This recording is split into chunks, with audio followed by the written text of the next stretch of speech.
Hi everyone. If you're planning a visit to Rocky Mountain National Park this August, then let me bring you up to speed on exactly what you can expect to find at this gorgeous time of year.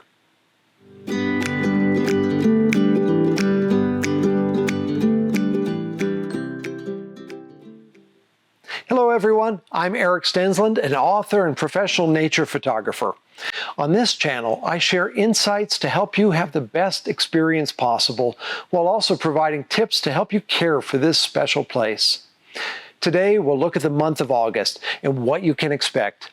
As most of you know, up at this high elevation, our summers are quite short, and so August is not to be missed. Before I get started, let's start with a few photos from the previous years to give you an idea of what it looks like here during the month of August.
As you've seen from the photos, there can be quite a range of conditions during the month of August, from flower-filled meadows to changing tundra. And a few years back, we even had a snowstorm blow through the high country, shutting down Trail Ridge Road for much of a day. Well, let's start by looking at the normal weather pattern for August. Generally, the first half of August is warm and can even be quite hot, especially in the lower elevations. It is common for the mornings to be clear and sunny, and then to have intense thunderstorms in the afternoon. These can come with lightning and often a lot of hail. You want to be somewhere safe and definitely off the tundra by the time these storms roll in. They usually only last a couple of hours, and then in the evening it is usually quite pleasant again. During the second half of the month, however, the weather begins to change. This is really the start of autumn up here. The weather pattern I described with the afternoon storms slowly fades away. During the second half of the month, the days are often cooler and sometimes rainy. Now, that isn't to say that there aren't nice days, but the weather pattern is definitely changing. This is especially noticeable in the tundra, where the temperatures will begin to dip below freezing, and you may begin to notice the tundra taking on hues of brown and red as it begins to put on its autumn coat. Now, in terms of park visitation during the month of August, the first half is generally very busy, much like July. But the last week, sometimes 2 weeks, can be a little quieter as families return home to get the kids back in school. And so there's often a little lull in visitation between mid-August and Labor Day. But once Labor Day hits, the visitation jumps way back up again. August is a great time of year for all of the outdoor activities that Rocky Mountain National Park has to offer, from hiking to rock climbing, fishing, wildlife watching, backpacking, camping, and all of the other wonderful summer activities. This is a great time of year as well to do some of those longer hikes, as the snow on most of the trails has melted by this time. This makes it a great time to hike back to gorgeous mountain lakes or up to some of the high peaks. Also, during August, make sure you take advantage of the great ranger programs on offer. These can be very educational and tend to be a lot of fun, as they are very hands-on.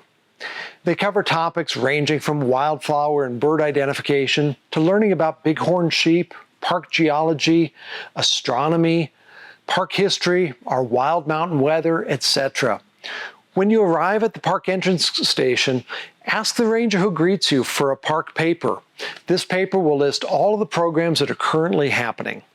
The Junior Ranger program runs from late May until the middle of August, so be sure and take advantage of that if you come during the first half of the month. It's a fabulous program for kids that you definitely want to get them involved in. During the month of August, elk are usually found in the tundra areas of the national park, such as along Trail Ridge Road.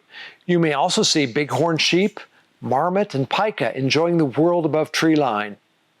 Coyote, deer, moose, and other wild creatures can often be spotted in the lower meadows. Around the end of August, the elk will begin losing their velvet, and you may even hear some occasional bugling or see some sparring between bull elk as they prepare for the autumn rut, which begins next month.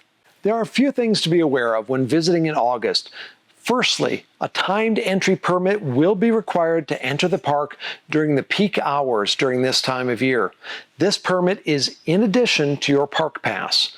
The permit needs to be reserved online in advance. In the notes of this video down below, you'll find a link to an article on my website with all the ins and outs of the park permit system. Another thing you should note is that you should plan to do your hiking early in the morning to avoid being caught in the afternoon thunderstorms, especially during the first half of August. Be sure to be below tree line and away from open areas before the electrical storms arrive in the early afternoon. Lightning in the mountains should be taken seriously. Also, in August, you should expect significant crowds at entrance stations, parking areas, trailheads, and popular destinations, especially during the first half of the month.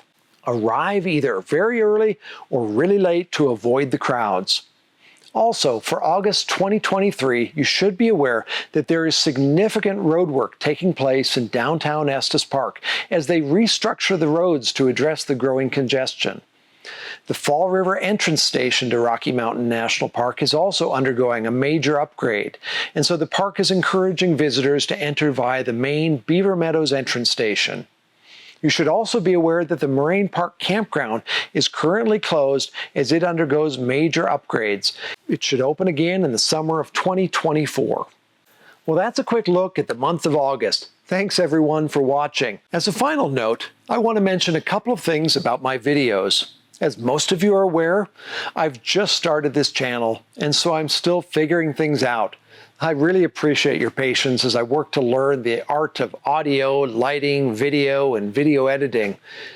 One of the challenges I'm facing with this channel is that the national parks in the United States do not allow commercial filming without a special permit. Posting on YouTube is considered a commercial activity. That is why I'm only showing you still photographs in these videos. I have applied for a commercial filming license with the national park, and if that comes through, then at that point I'll be able to at least do some filming in the national park and include those in my videos. So stay tuned and see what happens, and watch as this channel develops. Thanks again for watching. I really appreciate all of you and the patience you're giving me, and I look forward to talking with you again soon. Bye-bye. If you would like to learn more about Rocky Mountain National Park, visit my website, RockyMountainNationalPark.com. For my books and calendar, visit RockyTrailPress.com. And if you're visiting Estes Park, Colorado, be sure and stop in my gallery, Images of RM and P.